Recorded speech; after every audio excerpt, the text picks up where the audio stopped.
salamat po, Ginoong Pangulo at sa ating pinunong mayorya. Ginoong Tagapangulo, mga kasamahan, nais ko lamang pong magpahayag ng saloobin hinggil po sa ilang mga pahayag sa pagdinig ng Blue Ribbon Committee kaninang umaga. Nalubhang nakakabahala po. Na tila nagpaparating na maari nating isang tabi ang umiiral na batas upang magbigay daan sa ikasisiya ng taong bayan. Bagamat lubos ko pong nauunawaan ang pangingibabaw ng kalooban ng taong bayan, meron po tayong mga demokratikong mekanismo upang isakatuparan ito. Isipin natin ang posibleng maging epekto nito sa ating mga komunidad, lalo na po sa mga lugar na matagal na pong pinagsisikapan itaguyod ang kapayapaan at kaayusan. Halimbawa na lang po sa Mindanao, patuloy po tayo na nagpapaalala sa ating mga kababayan doon na sumunod sa batas, na ang batas ay para sa lahat. Ang batas ay hindi hadlang sa kalayaan. Ito ang saligan ng isang sibilisado at maayos na lipunan. Ito ang nagbibigay sa atin ng proteksyon, nagtatakda ng ating mga karapatan, at ang nagpapanatili ng kapayapaan. Bilang mga mambabatas, tayo po ang dapat na unang tagapagtanggol ng batas, hindi ang unang lilihis. Hindi din natin dapat ipagsapalaran ang tiwala ng mamamayan sa ating mga institusyon at makibahagi sa pagpapalabo sa hangganan na tama at maling gawi sa tuwing may matinding suliranin na sumusubok sa ating diwa bilang isang nasyon. Kaya buong puso po akong nakikiusap, nananawagan sa mga opisyal ng pamahalaan at sa mga kasama po sa kapulungang ito. Hindi po pare-pareho ang sitwasyon natin. Hindi po pareho ang Luzon, sa Visayas, sa Mindanao. Meron po mga katulad natin na umiikot sa mga liblib na lugar at nagpapakilala po ng batas na dapat sundin. Napakalulungkot po kung ganito ang ating pagbibitaw ng mga salita na we can bend the law. Ipakita po natin na ang kalooban ng taong bayan ay maaaring maisakatuparan ng alinsunod sa balangkas na makaturungang pag-iiral ng batas. Yun lamang po. Maraming salamat po. Thank you, Senator Padilla. Senator Erwin Tulfo is recognized. Mr. President, the distinguished colleagues, just want to make a point of manifestation. I was the one who said this morning that sometimes we have to bend law. We don't have to. The point is, there's a Latin word that says, vox populi, vox Dei. The voice of the people is the voice of God. Now let me ask you, Mr. President, is our law higher than the voice of God? Is our law higher than the voice of the people? Mr. President, the law is supposed to protect the people. What we are asking, Mr. President, is the return of the value of good faith. I understand, Mr. President, what the gentleman from Pampanga this morning was saying, that it is not a requisite to return the money na kinuha po ng mga kontraktor, ng mga kumita po sa flood control project, Mr. President. Tama po yun, hindi po. At meron pong prosesong sinusunod tayo na kailangan sundin. Pag gumulong na yung batas, hayaan ng korte ang magsabi, Mr. President, tens of thousands of people went out last Sunday. Narinig ko po, hindi ko po alam kung yung mga kasama natin narinig. Narinig ko po yung sigaw ng taong bayan. Ibalik ang pera namin. Malinaw po.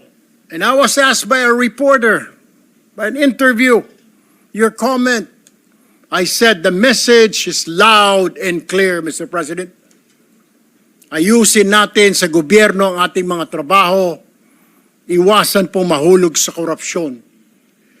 The people are demanding that these people, contractors, DPWH officials, including politicians who made wealth, kumita po sa flood control, na kung maaari isoli nila ang kanilang ninakaw sa bayan.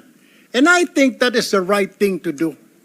Ang problema kasi, Mr. President, kung susundin natin ang batas, alam naman po natin ang pagdinig sa ating bayan ay buwan at taon ang inaabot.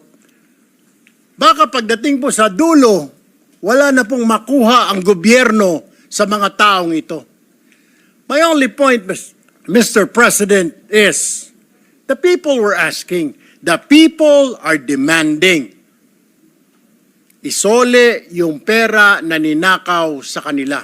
Meron po tayong batas. True enough, Mr. President, I don't disagree. There is a process. May proseso, tama din po. Paano naman po yung sigaw ng taong bayan? How can we pacify the clamor, the anger of the population, Mr. President? I have no answer. My only answer, Mr. President, is isoli po ninyo ang inyong ninakaw. No ifs and buts. Ang sinasabi lang po ng DOJ, kakausapin po nila ang mga taong ito. Kung pwede, isoli. Wala naman pong sinabi ang DOJ. Ito ang batas, bawal po, kailangan ninyong isoli yan. The DOJ, the Secretary himself said, they will ask, but they will not force them. Depende, mas mabuti raw kung kusang loob nilang isurrender yung pera, Mr. President. Wala naman pong nagbabawal sa batas na magbalik ng ninakaw. There's no such thing. And alam ko pong meron tayong process, we have procedures. But my only point is, Mr. President, whether I'm right or wrong, I stand to the wishes of the public, of the Filipino people, ibalik ang perang ninakaw sa kanila. Period, Mr. President. Thank you, Mr. President. Thank you, Senator Erwin Tulfo. Senator Padilla is recognized. Opo. Ginoong Pangulo, napakaganda po ng mga punto na binitawan ng ating inahangaan na si Senator Erwin Tulfo. Ngunit, alam niyo po, meron pong historical injustice na nangyari sa mga Bangsamoro. Kung ang usapin po natin ay sisingilin natin ang inang bayan sa mga utang nito sa Bangsamoro at hindi natin padadaanin sa batas, para saan po yung BARM law? Mapupunta na lang po kami sa gulo. Mapupunta na lang po ito sa paniningil na hindi. Ganito lang, kailangan magbayad. Kailangan ngayon na. Kailangan po dumaan tayo sa proseso. Ang atin pong saligang batas ay malinaw na nagsasabi na may due process. Kung argumento po natin, makikinig tayo sa sinasabing, ngayon na. Teka muna po. Marami pong maliligaw. Katulad po ng mga kasama nating artista, halimbawa, sinasabi nila, kung ganyan, wag na tayo magbayad ng tax. Paano po ang gagawin natin? Papayagan po ba natin na mga artista ngayon wag na magbayad ng tax dahil yun ang boses nila? Yun ang voice of God? Yun ang voice of the people? Ang gusto ng mga tao, lahat ng tao ngayon ayaw na magbayad ng tax. Dahil sa nangyayaring ito. Ang gusto ko lamang pong linawin, Ginoong Pangulo, tama po, naniniwala po ako na ang tao'y galit na. Dapat lang po silang magalit. Marami na talagang ghost project. Ang dami na pong nangyayaring ito. Pero sana po, intindihin po natin din yung mga kababayan natin sa malalayong lugar na humahanap ng hustisya. Madami pong mga kababayan natin, katulad ng mga katutubo, na humihingi din po ng hustisya yan. Pero dinadaan po natin sa batas ang pagnanakaw sa kanilang mga lupain, ang pagnanakaw sa mga mineral resources nila. Pero lagi natin sinasabi, may batas tayong dapat sundin. Paano kung isang araw gusto din nilang ng anarchy? Gusto din nilang magkagulo? Gusto din nilang lumusob sa Malacanang, pumunta ng Mindiola? Yun po yung mga bagay po na dapat po natin ding isipin. Ako po'y hindi kontra kahit kanino dito. Ako po'y #1 supporter ng lahat nandito. Pero pagdating po sa usapin na tayo'y magkakaroon na naman ng pag-aaklas. 20 taon na po ako sa Mindanao. Alam po yan ng kapatid ko na si Senator Mig Subiri na umiikot dyan sa mga liblib na lugar para kumbinsin ng mga taong sumunod tayo sa batas. Yun lamang po, mga senador tayo. Gumagawa tayo ng batas. Ang batas kailangan sundin natin tayo mismo. Yun lamang po. Wala naman akong gustong sabihin kundi yun lang. Maraming salamat po. Senator Erwin Tulfo is recognized. Mr. President, just last point. Hindi po kahit kailan nagnakaw ang Bangsamoro. To tell you, kung mga kasama po natin, 20 years na pong nag-ikot sa Mindanao, ako lumaki po ng Mindanao. I've been to Hulo, I've been to Basilan, I've been to Tawi-Tawi, I've been to Marawi. Maro nga po ako magsalita ng Tausog eh. But anyway, ang sinasabi ko lamang po, wala pong ninakaw, kaya iba po yun eh. Parang you're comparing apples to oranges. Yung Bangsamoro po, hindi po nagnakaw, kaya yung sinasabi na kailangan kasuhan or something, hindi po eh. Ang sinasabi ko lang po, ito'y malinaw, na yung sinisigaw po ng mga kababayan natin ni Sole. And that's my own opinion, Mr. President.